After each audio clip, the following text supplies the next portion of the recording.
Microsoft has released Windows 11 Insider Beta Preview Build 28020.2298 for the beta channel. While the ease update doesn't bring a lot of new features, it introduced a useful accessibility option called Screen Tint and include a few quality of life improvement. So let's take a look here. What are the changes has been done and what are the updates? This build focus mainly on bug fixes and a small improvement. The biggest addition is a brand new accessibility features called Screen Tint, designed to reduce eye strain during long computer sessions. So you click the accessibility, navigate to vision, open Screen Tint.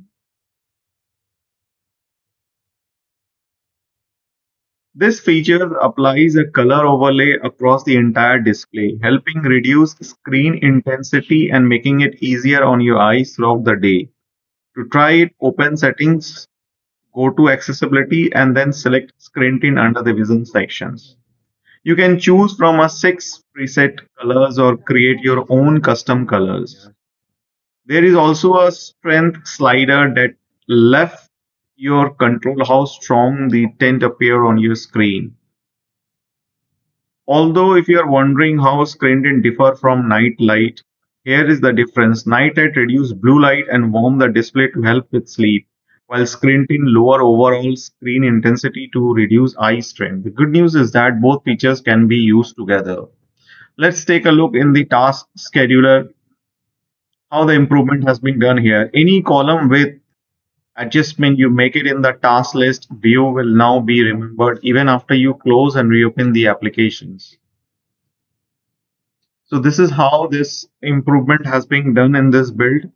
You can see the adjustment of the column. I'm doing it here. It's making this task scheduler remember when you close this application and reopen it. See, is being same as it is left over where I have extended the column. Overall build 28020.2298 is a small update, but the new screen tint features could be very useful for users who spend long hours working on their computers. Let me know what you think about this new accessibility feature in the comment below.